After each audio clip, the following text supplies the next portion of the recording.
అందరికీ నా నమస్కారాలండి. ఇప్పుడు మనం 'the book that saved the earth' ఇది సప్లిమెంటరీ రీడర్‌లో ఉన్నటువంటి చివరి పాఠం. ఏదైతే 'ఫుట్ ప్రింట్స్ వితౌట్ ఫీట్' ఉందో ఉన్న సప్లిమెంటరీ రీడర్ దాంట్లో ఉన్నటువంటి చివరి పాఠ్యాంశం ఇది. ఇది వచ్చేసి 'the book that saved the earth' భూమిని కాపాడినటువంటి పుస్తకం. ఏ పుస్తకం భూమిని కాపాడింది? ఎవరి బారి నుంచి కాపాడింది? ఇవన్నీ విషయాలనేవి మనకి పాఠ్యాంశంలో అయితే తెలుస్తాయి. 'The book that saved the earth' భూగోళాన్ని కాపాడింది. ఎవరి బారి నుంచి కాపాడింది అంటే మార్స్ గ్రహం మీద నుంచి మనకు పెద్ద విపత్తు అనేది రాబోతుంది. అలాంటి విపత్తు అంటే యుద్ధం అన్నమాట. యుద్ధం చేయబోతున్నారు వాళ్ళు. ముందుగా ఏం చేశారంటే రెక్కి నిర్వహించడానికి వాళ్ళు ఒక ముగ్గురు భూగోళానికి రావడం జరుగుతుంది. రాగానే వాళ్ళు దిగేది ఎక్కడ అంటే ఒక లైబ్రరీ గ్రంథాలయంలో దిగుతారు. టైటిల్ మనకొచ్చేసి ఇది 9వ పాఠ్యాంశం సప్లిమెంటరీ రీడర్లో 'the book that saved the earth' రాసింది క్లైవ్ బెకో. జానర్ వచ్చేసి ఏంటంటే సైన్స్ ఫిక్షన్కి సంబంధించినటువంటి జానర్ అనమాట. ఇది నాటకం అనమాట. ఇది అంటే ఒక నాటకం లాగా తెర తీయడాలు తెర వేయడాలు ఇవన్నీ ఉంటాయి. నాటకాలు ఎలా అయితే జరుగుతాయి అలా జరుగుతున్నట్టుగా మనకి ఈ పాఠ్యాంశం అయితే ఉంటుంది. సెట్టింగ్ వచ్చేసి 20th సెంచరీ 2040. ఇందులో ఏంటంటే ఏం జరగబోతుంది 2040లో ఏం జరిగింది అనేది 25వ శతాబ్దంలో 25th సెంచరీలో హిస్టోరియన్ అంటే చరిత్రకారుడు చెప్తూ ఉంటారనమాట. చరిత్రకారులు చెప్తూ ఉంటారు ఇలా జరిగింది 2040లో. అయితే మానవాళికి ఈ విషయం తెలియదు. అందరూ కూడా ఏంటంటే భయపడతారని చెప్పేసి ఆ విషయాన్ని ఏమాత్రం కూడా తెలియజేయరు. అందరికీ తెలిసిన విషయం అయితే మాత్రం ఇది కాదు అనేసి చెప్పడం అయితే జరుగుతుందన్నమాట. అయితే ఇక్కడ వచ్చేసి సెట్టింగ్ ఏంటంటే ఎర్త్ సెట్టింగ్ అంటే ఎక్కడ జరిగింది ఇది భూగోళము మరియు మార్స్. భూమి మీద ఎవరు వచ్చారు? ఒక ముగ్గురు వచ్చారు. ఎవరు ఆ ముగ్గురు అంటే Captain Omega, Lieutenant Iota, Sergeant Oop. ఈ ముగ్గురు భూమి మీదకి వచ్చారు. ఎక్కడ తలదాచుకున్నారు వీళ్ళు అంటే ఒక లైబ్రరీలోకి దిగారు. ఒక స్క్వేర్ ప్లేస్లోకి దిగారు. అక్కడ చూస్తే ఏవో చతురస్రాకారంలో చాలా ఉన్నాయి. వాటిని శాండ్విచ్లు అనుకుంటారు. ఇక్కడ వీడియో కాన్ఫరెన్స్లో థింక్ ట్యాంక్. ఎవరి థింక్ ట్యాంక్ అంటే మార్స్ గ్రహం యొక్క చీఫ్ అనమాట. మనకి ఎట్లా అయితే ప్రధానమంత్రి ఉంటారో అక్కడ థింక్ ట్యాంక్ అనేటటువంటి వ్యక్తి అధ్యక్షుడు. ఎవరైతే అమెరికా అధ్యక్షుడు లాగా ఉంటారో అట్లా మార్స్ గ్రహానికి కూడా ఒక అధ్యక్షుడు లాగా mighty and clever think tank అని పిలిపించుకునేటటువంటి వ్యక్తి ఉంటాడనమాట అక్కడ. అతని పక్కన ఉండేటటువంటి అప్రెంటిస్ నూడిల్ ఏం చేస్తుంటారంటే వీడియో కాన్ఫరెన్స్లో Captain Omega, Lieutenant Iota, Sergeant Oop ఈ ముగ్గురు చేస్తున్న పనుల్ని డైరెక్ట్గా వీడియో కాన్ఫరెన్స్లో చూస్తూ ఉంటారనమాట. వాళ్ళు చూస్తూ ఉండడం జరుగుతుంది. వీళ్ళు లైవ్గా ప్రతిదీ లైవ్గా చెప్పడం జరుగుతుంది. ప్రతిదీ చూస్తుంటారు. అక్కడ చూసి అన్నీ ఈ థింక్ ట్యాంక్కి చూపిస్తూ ఉంటారు. థింక్ ట్యాంక్ దాని మీద వ్యాఖ్యానాలు చేస్తుంటాడు. నూడిల్స్ సరి చేస్తూ ఉంటాడు. ఈ విధంగా జరుగుతూ ఉంటుంది.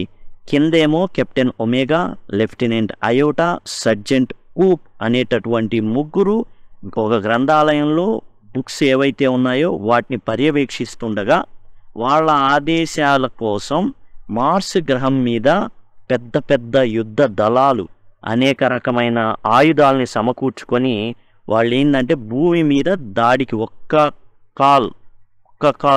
ఒక్క కాల్ గనక Lieutenant Iota, Sergeant Oop, Captain Omega ఒక్క సిగ్నల్ ఇస్తే పడిపోవడానికి సిద్ధంగా ఉన్నారు. యుద్ధం చేయడానికి సిద్ధంగా ఉన్నారు. ఇదంతా పర్యవేక్షిస్తుంది మార్స్ గ్రహం మీద నుండి think tank Noodle. Just Omega, Captain Omega signal ఇవ్వాలంతే. ఇస్తే చాలు భూమి మీదకి వచ్చేసి దాడి చేసేస్తారనమాట. అయితే ఇక్కడ దిగిన తర్వాత వీళ్ళకి ఈ యొక్క దిగిన గ్రంథాలయం అనే వారికి తెలియదు. గ్రంథాలయంలో పుస్తకాలు ఉంటాయని తెలియదు. వాళ్ళు వాటిని శాండ్విచ్ అనుకుంటారు. కారణం ఏంటంటే ఒక అట్టకి ఇంకో అట్టకి మధ్యలో ఏవో తెల్ల పేపర్లు ఉండడం వల్ల శాండ్విచ్ కూడా ఒక రొట్టెకి ఇంకో రొట్టెకి మధ్యలో మాంసపు ముక్కలు ఉంటాయి కాబట్టి దాన్నే శాండ్విచ్ అని అనుకుంటారు. థింక్ ట్యాంక్ ఏం చెప్తాడంటే కెప్టెన్ ఒమేగాని అలానే లెఫ్టినెంట్ అయోటా కెప్టెన్ ఒమేగాని తినమని చెప్పడం జరుగుతుంది. ఇక్కడ మనకి ఇచ్చిన దాని ప్రకారం captain omega and lieutenant iota ఎవరైతే ఉన్నారో వాళ్ళని మనకు తెలిసిందంటే షీగా పరిగణించడం అయితే, షీ అని సంబోధించడం అయితే జరిగింది. ఇక్కడ సర్జెంట్ ఊప్ కూడా ఉండడం అయితే జరుగుతుంది. కెప్టెన్ ఒమేగా మనకి ఇచ్చినటువంటి ఈ పాఠ్యాంశంలో కెప్టెన్ ఒమేగా కానివ్వండి, లెఫ్టినెంట్ అయోటా కానివ్వండి, హిస్టారియన్ కానీ వీళ్ళు ముగ్గురు కూడా ఆడవాళ్ళు అన్నట్టుగా షీతో బోధించడం అయితే జరిగింది. ఇక ఏంటంటే వీళ్ళు దిగిన ప్లేస్ అనేది ఎవరు, ఒమేగా కానివ్వండి, అయోటా కానీ, ఊప్ కానివ్వండి, గ్రంథాలయం అని తెలియదు. వాళ్ళు ఏమనుకుంటారు, శాండ్విచ్ అనుకుంటారు. ఇతను తినమని చెప్తాడు. ఊప్ మొత్తానికి తినాల్సిన పరిస్థితి తీసుకొస్తారు కెప్టెన్ ఒమేగాను, లెఫ్టినెంట్ అయోటా. అయితే ఇది మార్స్ యొక్క ధూళిలాగా ఉందని, పెద్దగా రుచికరంగా లేదని అనేసి చెప్పడం అయితే జరుగుతుంది. కెప్టెన్ ఒమేగాని మొట్టమొదటిగా తినమని చెప్తారు థింక్ ట్యాంక్. అయితే ఒమేగా చాలా తెలివిగా ఏం చెప్తుందంటే, అసలు మార్స్ ఒక మార్షియను ఈ యొక్క శాండ్విచ్ మొట్టమొదటిసారి రుచి చూసిన వ్యక్తి ఎవరు అంటే నా పేరు వస్తుంది. అలా రావడం నాకు ఇష్టం లేదు. లెఫ్టినెంట్ అయోటా తింటే దీనికి చాలా చాలా న్యాయంగా ఉంటుంది అనేసి చెప్పడం జరుగుతుంది. లెఫ్టినెంట్ ఏం చేస్తాడు, సర్జన్ నెత్తి మీద వేస్తాడు. ఇక ఊపు తప్పించుకోవడానికి వేరే వాళ్ళు ఎవరు లేని పక్షంలో అతనే ఆ వ్యక్తి తినాల్సి వస్తుంది. దీంతో చివరికి చెప్తాడు అనమాట థింక్ ట్యాంక్ మరి చెప్పాడు తినమని, కాబట్టి ఎవరో ఒకరు తిని చెప్పాలి. యాక్చువల్గా థింక్ ట్యాంక్ ఒక వెర్రిబాగులోడు నిజంగా చెప్పాలంటే. అంత అధ్యక్ష పదవిలో టాప్లో చీఫ్లో ఉన్నా కానీ అప్రెంటిస్ నూడిల్కు ఉన్నటువంటి తెలివితేటలు కూడా థింక్ ట్యాంక్ దగ్గర లేవు. ఇతను శాండ్విచ్ అంటాడు థింక్ ట్యాంక్. అప్పుడు నూడిల్ కలగజేసుకొని, అయ్యా ఇది ఏంటంటే కమ్యూనికేషన్ పర్పసు అని చెప్తే, ఓకే నేనేం తెలుస్తున్నా అంటే ఇది కమ్యూనికేషన్ ఫర్ ఇయర్స్ అని చెప్తాడు. అంటే కమ్యూనికేషన్ ఎలా చూడాలి, ఆ పుస్తకాలని మీ చెవి దగ్గర పెట్టుకోండి అని ఈ ముగ్గురికి సలహా ఇస్తాడు. ఒమేగాకి, అయోటాకి, ఊపికి. వాళ్ళు పాపం చెవి దగ్గర పెట్టుకొని ఏం వినబడుతుందా అనేసి చూస్తూ ఉంటారు. మీ చెవిలో ఏమైనా గోళీలు పడ్డాయా, ఏం వినబడట్లేదా? అప్పుడు మళ్ళీ నూడిల్, అయ్యా నా మెదడులో ఏదో తరంగాలు వస్తున్నాయి, నేను కక్కమంటారా, వాటిని మీతో చెప్పమంటారా అంటే, పర్వాలేదు చెప్పు అంటాడు. అప్పుడు అతను చెప్తాడనమాట, అయ్యా నేను చూశాను, ఇవి యాక్చువల్గా ఈ వ్యక్తులు ఏం చేస్తారంటే అలా ఏవైతే శాండ్విచ్లు ఉన్నాయో అలా తెరిచి వాటి వైపు చూస్తూ ఉంటారయ్యా మనుషులు. It's not communication for years, it is communication for ice. అదే నేను చెప్దాం అనుకుంటున్నా.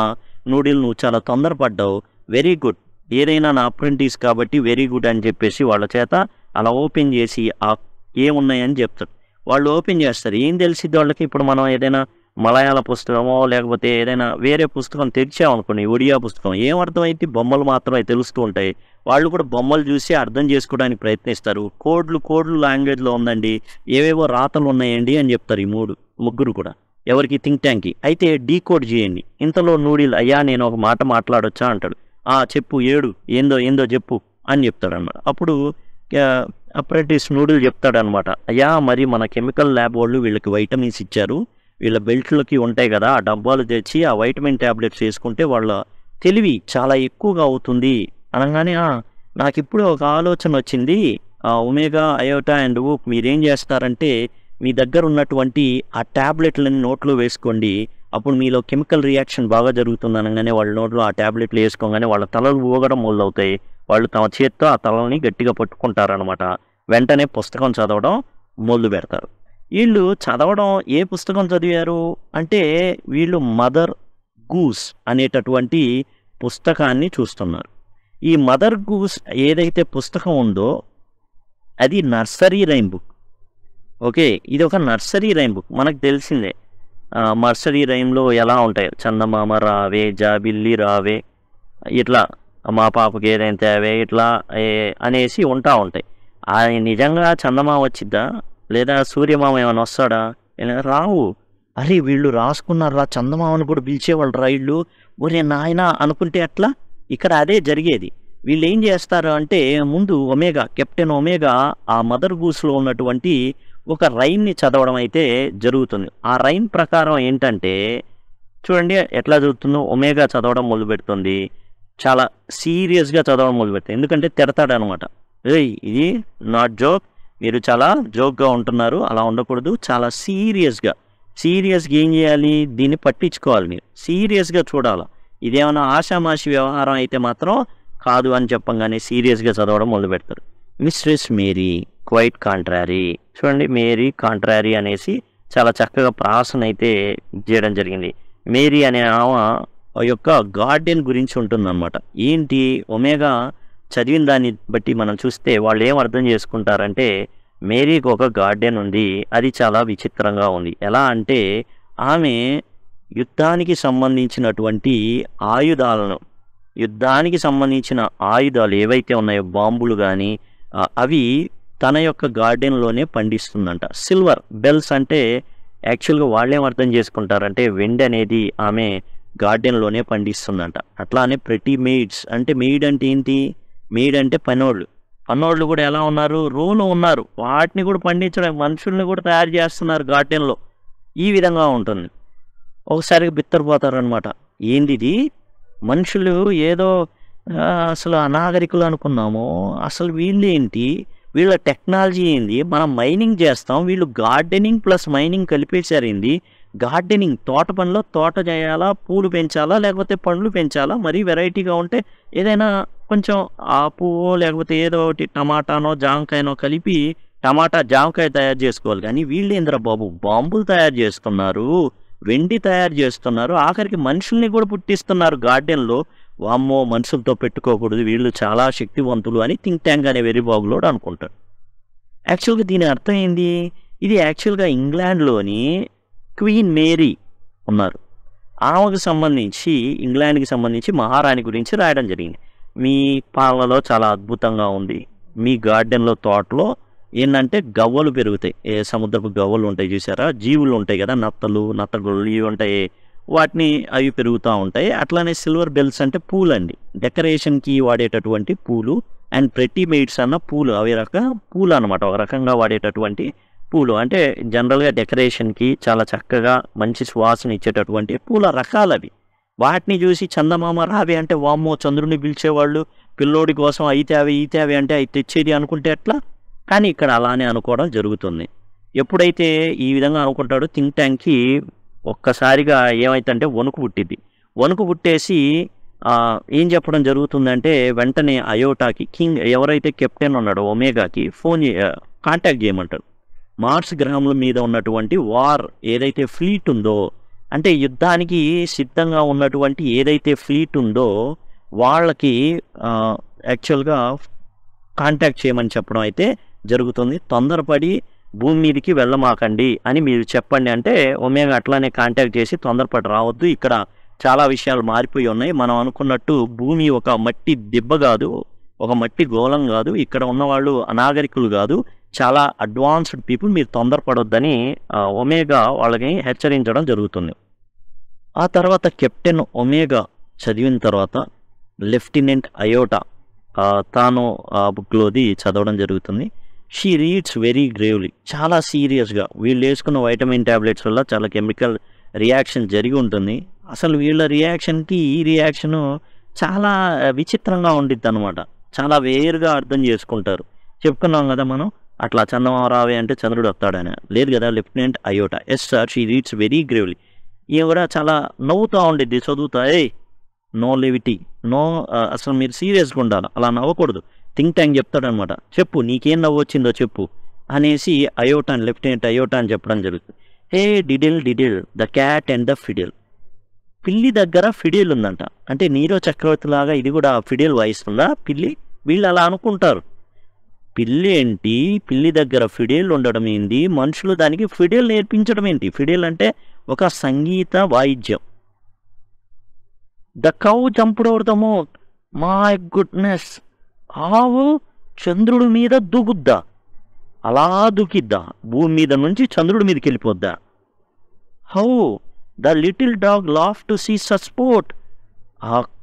ఆవు ఎగిరి దూకడం చూసి కుక్క ఏం చేసిద్ది, నవ్వుతుందంట. అదొక ఆటట, ఎవరికి? ఆవుకి.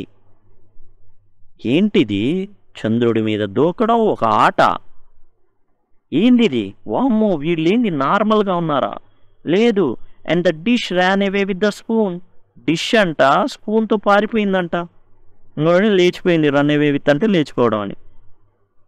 ఇది చూసి నవ్వుతుంది iota. Hey serious, not joke, నీకు అర్థమవుతుందా? మనుషులు ఎంత టెక్నాలజికల్‌గా సుపీరియర్ అయ్యారంటే వాళ్ళు పీక్స్‌లో ఉన్నారు. ఎవరెస్ట్ అంత ఎత్తున్నారు వాళ్ళు. వాళ్ళు మామూలోళ్ళు గాదు. పిల్లికి వాయిద్యం నేర్పిస్తున్నారంటే మామూలు విషయమా? సంగీతాన్ని నేర్పిస్తున్నారండి జంతువులకి. ఆవండి యుద్ధం చేయగలదండి.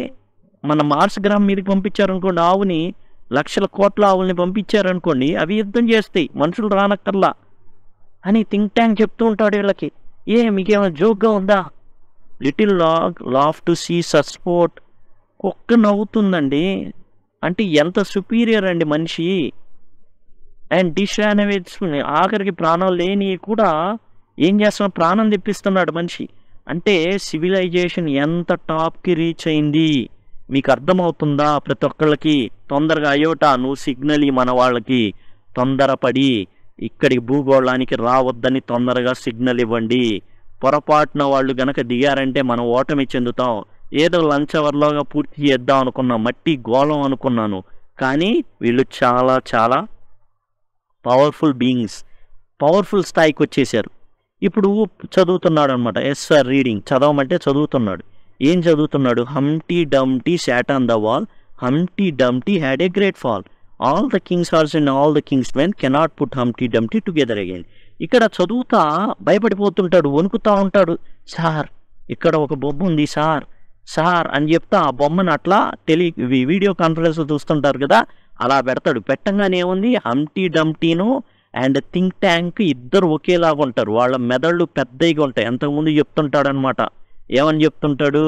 ఈ నూడిల్కి ఈ యొక్క ఏంటంటే అప్రెంటిస్, అతను నూడిల్ అప్రెంటిస్, వీళ్ళిద్దరు కూడా ఈ యొక్క థింక్ ట్యాంక్ అండ్ నూడిల్ ఇద్దరు కూడా మార్స్ గ్రహం మీద ఒక ప్లేస్లో ఉండి ఈ ముగ్గురిని వీడియో కాన్ఫరెన్స్లో చూస్తూ ఉంటారు.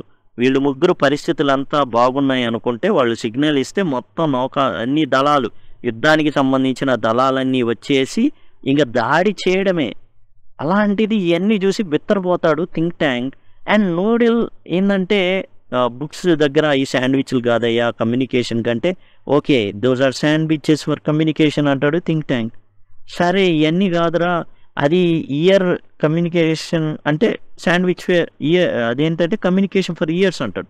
అలా కాదండి, ముందు పెట్టుకొని చదువుతాడంటే it is communication for eyes, decode చేయండి అంటే ట్యాబ్లెట్, వైటమిన్ ట్యాబ్లెట్ వేసుకొని ఇదంతా చదువుతుంటే రకరకాలుగా థింక్ ట్యాంక్ అర్థమవుతూ ఉంటుంది. ఏదైతే వైటమిన్ ట్యాబ్లెట్ వేయడం వల్ల డీకోడ్ అవుతుంది అన్నమాట లాంగ్వేజ్, చదువుతూ ఉంటారు. ఇప్పుడు హంటీ డంటీ బొమ్మ అండ్ థింక్ ట్యాంక్ యొక్క ఫేస్ సేమ్ ఒకేలాగా ఉంటాయి, సేమ్ ఉబ్బిపోయి ఉంటుంది, తలకాయలు పెద్దగా ఉంటాయి థింక్ ట్యాంక్ది. థింక్ ట్యాంక్ మధ్యలో చెప్తాడనమాట నూడిల్కి, నువ్వు నాలాగే బ్రెయిన్ ఎక్సర్సైజెస్ చేయి, నాలాగా తల ఇంత పెద్దదైంది. ఆడు చూస్తే హంటీ డంటీ తల ఈడి తల ఒకేలాగా ఉన్నాయి. ఏమని రాసుకున్నాడు? వాల్ మీద కూర్చున్నాడు హంటీ డంటీ, కింద పడ్డాడు, తలకి గాయమైద్ది, పగిలిపోద్ది, గుడ్డు పగిలిద్ది. దాన్ని ఆల్ ద కింగ్స్ హార్సెస్, రాజుల యొక్క మనుషులు అందరూ కూడా వీడిని ఎట్లయినా సరే లేపాలని చూస్తే మరలా సెట్ అవడు. అంటే ఏంది అర్థం? అంటే మనుషులు ముందే గ్రహించేశారు, మార్స్ గ్రహం మీద ఒకడు ఉన్నాడు థింక్ ట్యాంక్ అనేవాడు, వాడు ఇలానే ఉంటాడు, వస్తాడు, మన చేతిలో చస్తాడు, వాడిని మనం ఏం చేస్తాం పట్టుకుంటామని మనుషులు ముందే రాసుకున్నారండి అనుకొని వాడు భ్రమపడిపోయి వామ్మో వెంటనే ఎవరైతే ఉన్నారో అయోటా కానివ్వండి, ఊప్ కానివ్వండి, కెప్టెన్ ఒమేగాని కానివ్వండి, ముందు మీరు అక్కడి నుంచి మీరు భూమి మీద వచ్చారు అనేసి ఒక్క జాడ కూడా కనబడకూడదు, ఒక్కటి కూడా ఆనవాళ్ళు దొరకకూడదు, మీరు అక్కడి నుంచి లగెత్తండి, ముందు మార్స్ మీదకి రండి. ఇక థింక్ ట్యాంక్ భయపడిపోయి నేను పట్టుకున్నారు, వాళ్ళు ముందే రాసేసుకున్నారు వాళ్ళ పుస్తకాల్లో, కాబట్టి నేను అది జరగకుండా చూడాలి అంటే ఇక్కడ నుంచి కోట్ల కిలోమీటర్ల దూరంలో ఉన్నటువంటి ఆల్ఫా సెంటారీ దగ్గరికి వెళ్ళిపోతా, నక్షత్రానికి వెళ్ళిపోతా, ఆల్ఫా సెంటారీ దగ్గరికి వెళ్ళిపోతా. నక్షత్రం గోళం అంతరిక్షం జస్ట్ గ్రహంలాగా లేదా గ్యాలక్సీ. ఈ ఆల్ఫా సెంటారీ అనేది ఒక నక్షత్రం అండి, దాని దగ్గరికి వెళ్ళిపోతాను నేను, ఉండను, కోట్ల కిలోమీటర్లుగా ఉన్న ఆల్ఫా సెంటారీకి వెళ్ళిపోయి అక్కడ నేను తప్పించుకుంటా. ఇంకా భూమి నుంచి ఒకవేళ వాళ్ళు మార్స్ మీదకి వచ్చినా కానీ నన్ను కనుగొనలేరుగా బతికిపోతా అనేసి ఏం చేస్తాడు, ఒక క్యాప్సూల్ ఒకటి, స్పేస్ క్యాప్సూల్ ఒకటి రెడీ చేయించుకొని థింక్ ట్యాంక్ లగెత్తాడు, ఆడి నుంచి పారిపోతాడు. ఇక వీళ్ళేమో మార్స్ గ్రహం మీదకి వెళ్తాడు. అయితే ఇది జరిగేది ఎప్పుడు అంటే 2040లో జరుగుతుంది. ఇప్పుడు 500 సంవత్సరాల తర్వాత 25th సెంచరీలో హిస్టోరియన్ ఇదంతా కథ అంతా చెప్తుంటాడు అనమాట. ఒక పుస్తకం మన గ్రహాన్ని కాపాడింది. ఆ పుస్తకం ఏదో అనుకునేరు. ఆ పుస్తకం పేరు ఏందంటే మదర్ గూస్, తల్లి బాతు అనేటటువంటి ఏంటది రైమ్స్ ఉన్నటువంటి పుస్తకం అనమాట. అంటే రైమ్స్ ఉంటాయి, అన్ని రైమ్స్, పిల్లల రైమ్స్ ఉంటాయి కదా పాడుకునేవి. ఆ రైమ్ బుక్ అనమాట ఇది, తల్లి బాతు అనేది. దాన్ని చూసి వీళ్ళంతా చదువు ఏ బెంబేలు ఎత్తిపోయి భూమి మీదకి వచ్చిన వాళ్ళు సైతం పారిపోతారు. అండ్ ఆడున్న థింక్ ట్యాంక్ ఏమో ఆడ నుంచి లగెత్తుతాడు. ఇప్పుడు మార్స్ గ్రహానికి ఎవడయ్యా కింగ్ అంటే నూడిల్, ఎవరైతే అప్రెంటిస్ ఉన్నాడో 500 సంవత్సరాల తర్వాత 2040 ఆ ప్రాంతంలో జరిగినట్టుగా చెప్తారు. అంటే 21st సెంచరీలో జరిగిందనేసి చెప్తారు. అది 25th సెంచరీలో హిస్టోరియన్ చెప్తూ ఉంటాడనమాట. ఆ రోజుల్లో ప్రజలు ఎవరికి తెలియదు ఇది జరిగిందని. దానికి కారణం ఏంటంటే ఒక పుస్తకం కాపాడింది మనల్ని. ఇప్పుడు 500 సంవత్సరాల తర్వాత 25th సెంచరీలో ఏం జరుగుతుంది అంటే అక్కడి నుంచి మార్స్ గ్రహం నుంచి నూడిల్ ఏం చేస్తాడంటే భూమితో సత్సంబంధాలని నేర్పుతాడు. ఎంత సత్సంబంధాలు అంటే మనుషులు శాండ్విచ్కి బుక్స్కి ఉన్నటువంటి తేడా చెప్పడమే కాకుండా మార్సోపోలిస్ నగరంలో మార్స్ గ్రహం మీద, అంగారక గ్రహం మీద ఒక లైబ్రరీ కూడా మన వాళ్ళు ఏర్పాటు చేయడానికి, మనుషుల యొక్క రచనలు ఆడ పెట్టడానికి సిద్ధమవుతారు. అయితే ఒకే ఒక పుస్తకాన్ని వాళ్ళు అబ్జెక్ట్ చేస్తారు. ఆ పుస్తకం మాత్రం దయచేసి తేవద్దని. ఆ పుస్తకం ఏంటంటే మదర్ గూస్ అనేటటువంటి పుస్తకాన్ని దయచేసి మా గ్రహం మీదికి తేవద్దు, అది చూస్తేనే మాకు వెన్నులో వణుకు పుట్టుతుంది, ఆ పుస్తకం మాత్రం మేము చదవడానికి సిద్ధంగా లేము, దయచేసి ఆ పుస్తకాన్ని తేవద్దండి అని వాళ్ళు చెప్పడం అయితే జరుగుతుంది. కాబట్టి ఇదేంటంటే half knowledge is very dangerous. మనం చదివి అయ్యే అనుకుంటే ఎట్లా, ఏదైతే న్యూస్ పేపర్లు వస్తే అయ్యే చదివి నిజం అనుకుంటే ఎట్లా. అలానే ఇక్కడ ఏంటంటే కేవలం అక్షరార్థంగా ఈ గొప్పలు కానివ్వండి, నిజ జీవితంలో కాదు. చందమామ రావే అని 100 మంది కాదు, 1000 మంది కాదు, 1,00,000 మంది కాదు, 1,00,00,000 మంది కానీ పిలిచినా కానీ చందమామ భూమి మీదకి రాలేదు. కాబట్టి అట్లానే ఇక్కడ కూడా జరిగేది అదే అనమాట.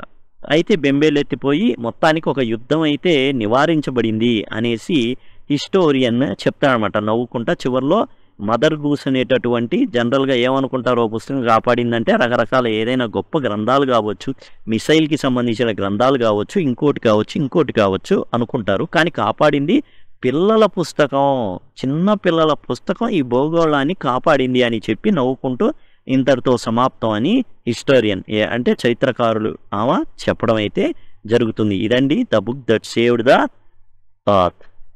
ఇది టోటల్గా ఇంకోసారి విన్నట్లయితే ఇంకా బాగా మీకు అర్థమవుతుంది. Thanks a lot.